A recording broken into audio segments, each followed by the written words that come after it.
Taiwan's birth rate dropped sharply last year. We look at the reasons why. Taiwan's stock market experienced a tough year in 2022. Our reporter sat down with an expert to find out what caused it. I'm in Taipei, where people are lining up to buy lucky Lunar New Year commemorative coins. What's that all about? I'll tell you in a bit. Time's up for Taipei's 24-hour bookstore. The Eslite store in Xinyi district will close at the end of this year.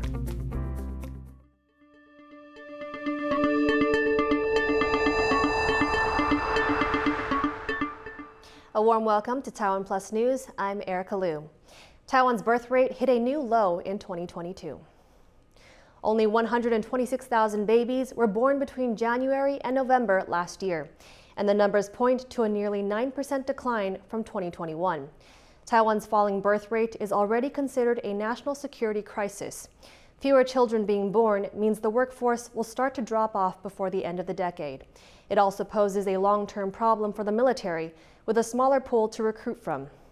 Civic groups say the government needs to spend more on subsidies and childcare to encourage people to have more kids.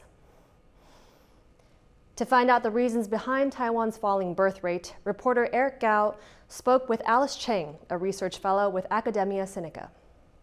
According to government figures, Taiwan's birth rate shrank by roughly 9% last year. What was behind this sudden drop in the first 11 months of 2022? So first of all, it's the 12-year zodiac cycle. So last year was the year of tiger, and we've seen from the past several decades, for every 12 years there's a fertility dip during the tiger year, and then there will be a gradual raise in fertility in rabbit year in the following that follows the dragon the tiger year, and when it hits the dragon year, there's a fertility hump. And the second of all, it's the pandemic effect. So the global pandemic over the 2-3 years has really caused the so-called baby bust instead of the baby boom. And this is largely due to the uncertainties that are caused by this pandemic. So Taiwan's population already began shrinking starting in 2020, and as we see, the birth rate has been declining ever since. What part of society are we expecting to see these effects first and most strongly? First of all, I think the demand for childcare might be declining, though the government is still trying to expand the supply of high quality public childcare. I think this is still the right direction because our public childcare supply in Taiwan is extremely low. So I think pushing further on this front is correct. But the thing is, there are fewer babies, so fewer demand for childcare. That's for sure. Then is the shrinking cohort for elementary school enrollment, and 30 years later it will be smaller workforce. That's what you can expect because of the low birth rate. Yeah. So according to the United Nations research, they found that the best way to boost birth rates and fertility rates is to provide universal childcare services. As you mentioned, Taiwan is working to provide more quality healthcare, childcare, but is Taiwan going to go for universal? I think increasing the supply of public childcare is truly a right direction to go. And then try to find a way to lower the per head cost of preschool childcare or childcare for children under 3 years of age. These are very important because that's the important factor that really caused a lot of employed mothers who decided to go for fewer children or to stop after one child because they really have to, there's basically a trade-off between keeping your job or having more children. That was Erika Liu speaking with Academia Sinica research fellow Alice Cheng about a problem that's affecting all of Taiwan. Low births are one reason that Taiwan's population is declining. Nowhere is this more acute than in Taipei, which has seen its population drop by hundreds of thousands over the past few years. The capital's new mayor has vowed to reverse this trend and bring back people to Taipei. He also intends to encourage more residents to have children by giving out more subsidies known as baby bonuses. Ryan Kilpatrick has this story. Taipei is shrinking.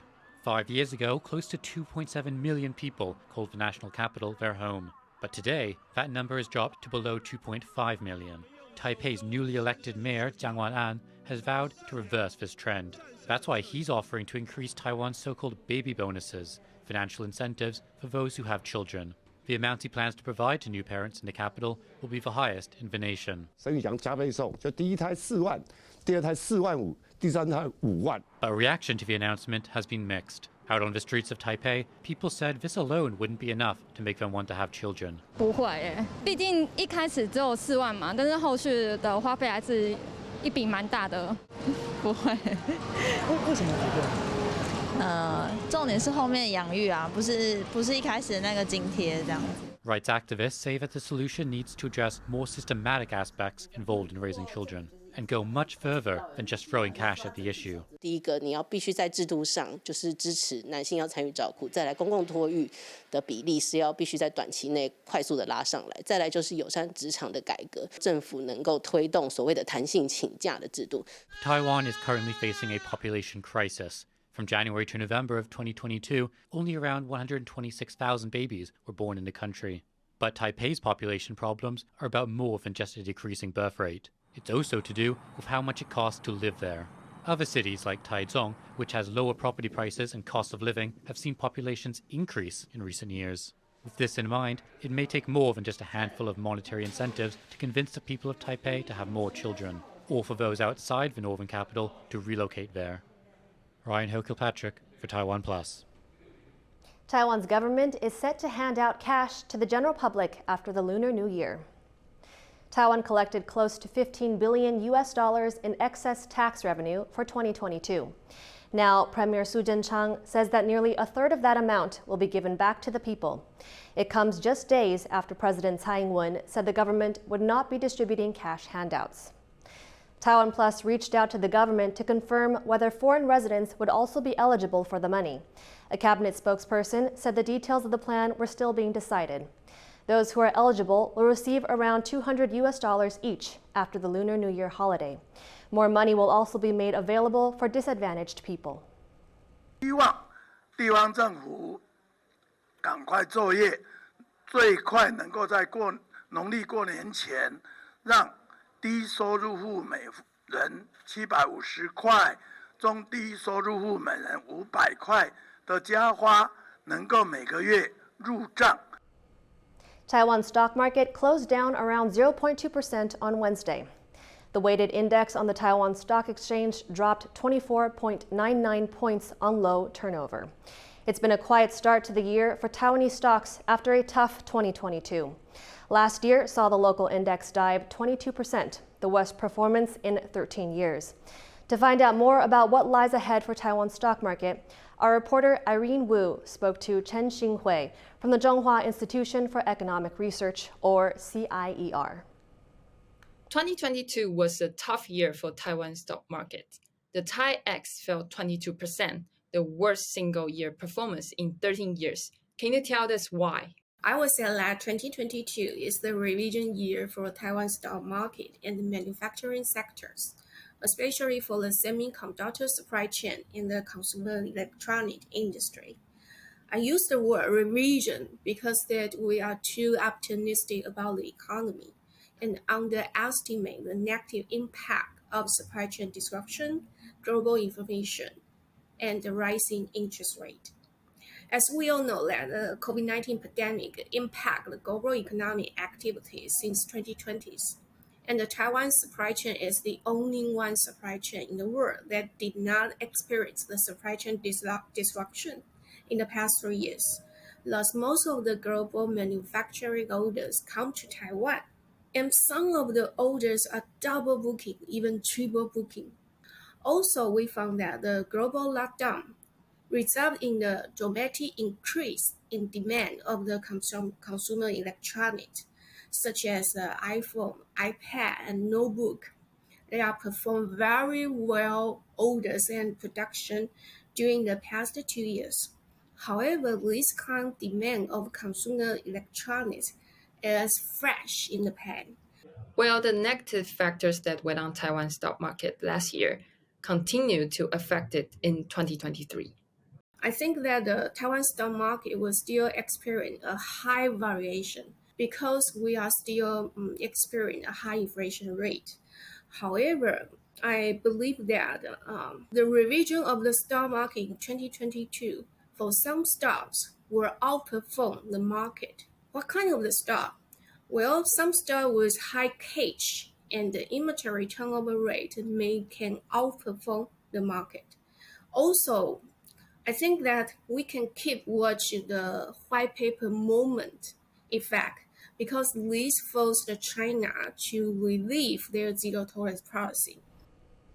That was Irene Wu speaking to Chen Xinghui from the Zhonghua Institution for Economic Research in Taipei. Every year, Taiwan's central bank mints special commemorative coins for the upcoming Lunar New Year. The coins are popular and have gained a dedicated fan base. Leslie Liao was at the sales launch for this year's version. In Taiwan, people will prepare for weeks beforehand to make sure that they have an auspicious Lunar New Year. Common traditions include cleaning the house or buying new clothes in the lead up to the holiday.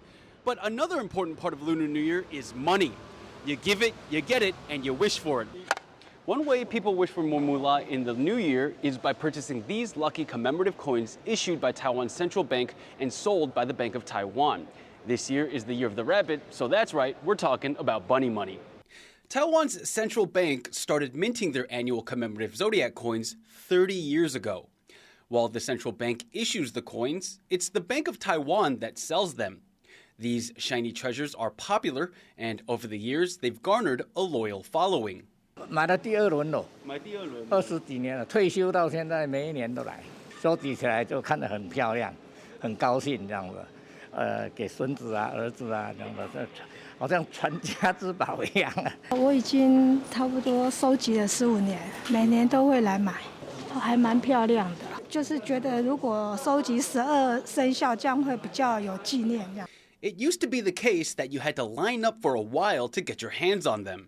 上一轮的龙年有没有？我4点在家里起床，来到这里拍有没有？拍得很长啊，天还没亮就拍了4、5个钟头。以前都要差不多半夜就要来拍了。到22号。But in recent years, people have been able to save themselves the trip. This year, 90,000 coin sets are available for purchase. Half of those are available online, while the other half can be purchased directly at participating bank branches. 我们这个网络预购主要是针对疫情，让大家能够事先网络预购，能够疏解这个排队的这个压力。Online pre-sales for the coins went live on December 12th last year, while physical sales only kicked off on Wednesday morning. Now, the combined face value of these two coins is just above $3.50 US. But they represent so much more than that. They represent luck, they represent hope, and everything you need to have a happy Year of the Rabbit. Howard Zhang and Leslie Liao for TaiwanPlus.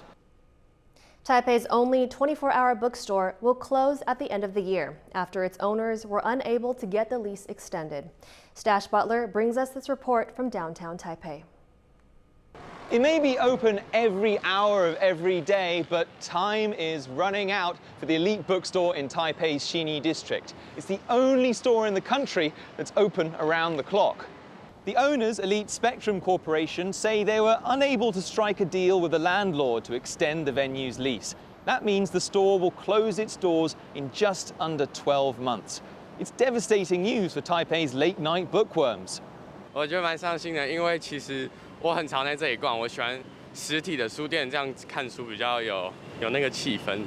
24小时的东西，就是在台北市其实也不多，除了超商以外，这个边是还蛮难得的。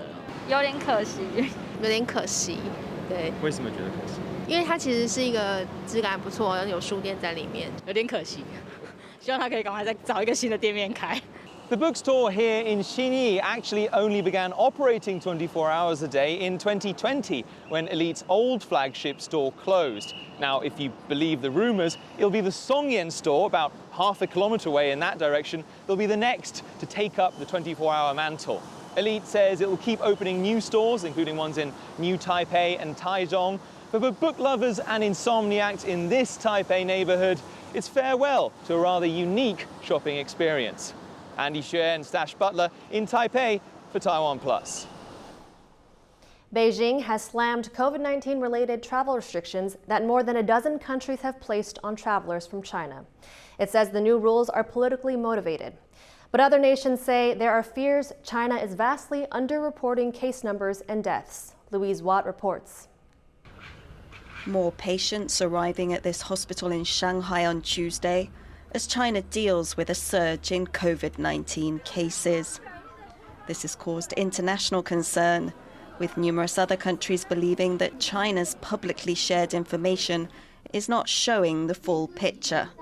那我其实觉得能共享也挺好的耶，因为全世界这个东西，你放开了的话，总归要跟世界接轨，你得大家一起研究这个东西才比较好，比较能为未来做准备吧。 Taiwan, Japan, India and the United States are among more than a dozen countries now requiring travellers from China to undergo mandatory testing. These governments say they're concerned about a lack of data on China's COVID infection surge and worry new variants may emerge. But China has condemned these new rules. Beijing says they are discriminatory and says it has released timely and transparent information on its COVID rates. 任何地方都有可能出现新的毒株，所以没有必要针对中国采取特别入境限制。中方始终认为，各国的防疫措施应当科学适度，不应借机搞政治操弄。 China itself had some of the toughest entry requirements on people arriving from abroad. The country still requires a negative COVID-19 test from its arrivals. Despite its own strict rules, Beijing says it could implement so-called countermeasures in retaliation to the restrictions on Chinese travellers. The United States has pushed back on this approach. There's no cause for retaliation here, just because countries around the world are taking prudent health measures to protect their citizens. That's what you're seeing from us and others. The surge follows China's easing of its zero COVID policy in December. International health experts predict the country will see at least 1 million COVID deaths this year, though Chinese state media have been playing down the severity of this surge. For many abroad, it's reminiscent of the start of the pandemic 3 years ago, when Beijing was also accused of not fully sharing its coronavirus data, hampering efforts to combat the spread of the virus, both domestically and internationally. Ricky and Louise Watt for TaiwanPlus. Experts say that it could become harder to track Chinese military aircraft that fly close to Taiwan, especially if they operate at night. Footage of recent Air Force drills from China show advanced J-20 stealth fighter jets taking off at around 2 a.m.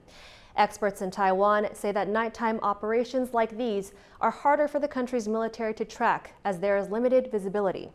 They also say that Taiwan should bolster its surveillance and radar capabilities, as planes such as the J-20 have stealth technology and can avoid detection.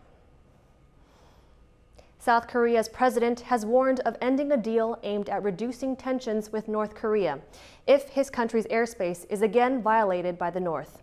That's according to Yonhap News Agency. The agreement, which has been in place since 2018, is designed to lower tensions and improve communication between the two Koreas. The North flew several drones into South Korean airspace last week. Earlier this week, South Korea and United States officials said they're planning to launch tabletop exercises to counter North Korea's increasing nuclear threats. For more on the latest developments involving nuclear drills on the Korea Peninsula, our reporter Jaime Ocon spoke to Edward Howell, professor of Northeast Asian Studies at the University of Oxford. Earlier this week in an interview, we saw the South Korean president talk about joint nuclear exercises with the United States And then shortly after, US President Joe Biden said they weren't. So why do you think the US was so quick to walk this back? Washington has a lot on its plate, and Washington does not want to be seen to be taking its eye off key global crises. And we know that there are lots of global crises at the moment. I mean, Russia and Ukraine, the paralysis of the UN Security Council, China, which has been a vital part and an increasingly vital part of the US's national security strategy. But I think another reason to bear in mind, Yoon Suk-yeol, the South Korean president, he is trying to have his own independent foreign policy. And South Korea, this is one of the dilemmas that South Korea has, an ironclad alliance with the United States historically, but also a need to develop its own independent foreign policy, and particularly in terms of defense, okay? But I think that the Biden administration is just trying to remain cautious now. I think the Biden administration does not want to move too quickly with respect to any forms of commitment to South Korea, to Japan, particularly given how rapidly the geopolitics of the Northeast Asian region is changing. As we saw with Kim Jong-un's New Year's speech, we heard that he wants to accelerate the development of his nuclear program exponentially, was the word he used. So what does this mean for security in the region? We've seen North Korea end 2022 exactly how it started the year. Missile launches and missile tests, okay? And we know that last year, particularly the latter half of the year, saw an unprecedented, hitherto unseen number of ballistic missiles. And we've also seen North Korea, Kim Jong-un's end-of-year speech to the party emphasized that this year, in 2023, North Korea's plan is to increase its missile capabilities exponentially, that was the word that he used, and to try and counter both South Korea and the US. Now, everyone has been talking about a seventh nuclear test, arguably since this time last year, okay? Analysts, etc., reports and things.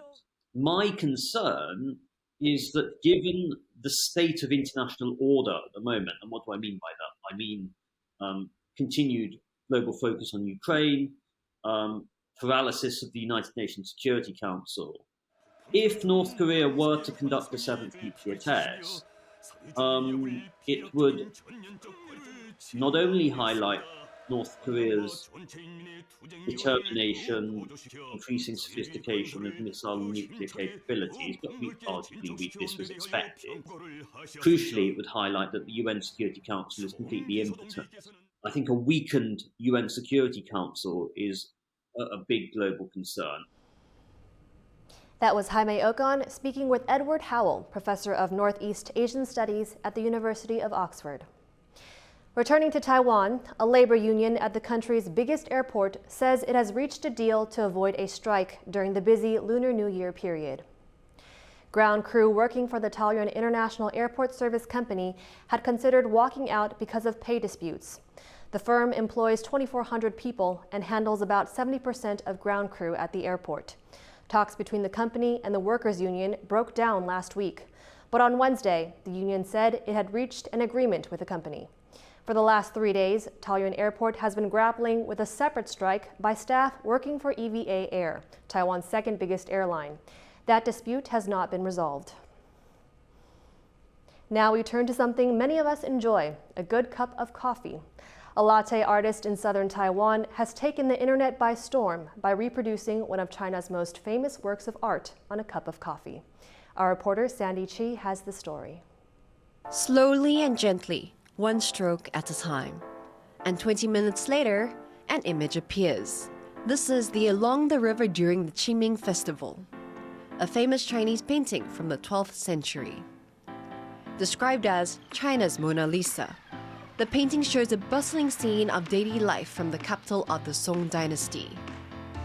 The work has been copied many times over the centuries, but the artist behind this particular version is 28-year-old coffee shop owner Wu Zheying, 因为它细节很多，它里面其实会有很多马车啊，然后房子啊，还有一些树木跟船啊，然后最重要的那个虹桥，虹桥你要把它画得很明显，客人才会知道那个是什么东西。Wu runs a coffee shop in Kaohsiung in southern Taiwan, and the foam on a cup of latte is his chosen canvas for his artistic talent.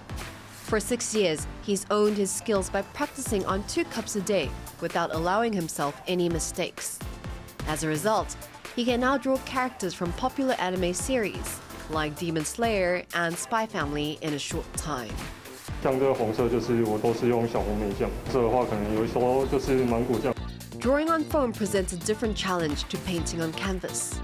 It's a race against time for Wu, as he gently applies strokes to the fragile bubbles. He says it takes him an average of 10 minutes to finish each cup. From anime and movie characters to classic masterpieces, Wu has shown that his latte art is a product of substantial talent, far more than just mere froth.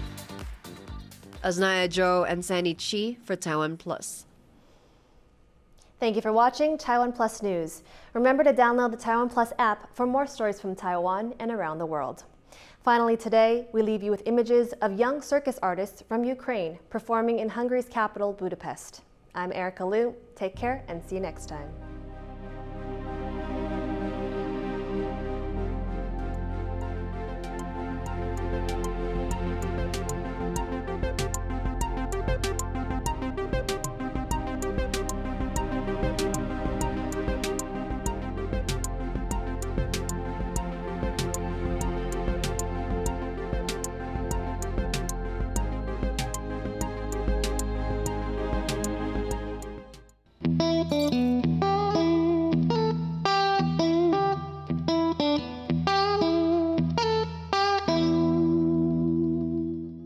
For more news from Taiwan and around the world, head to TaiwanPlus.com and download the TaiwanPlus app.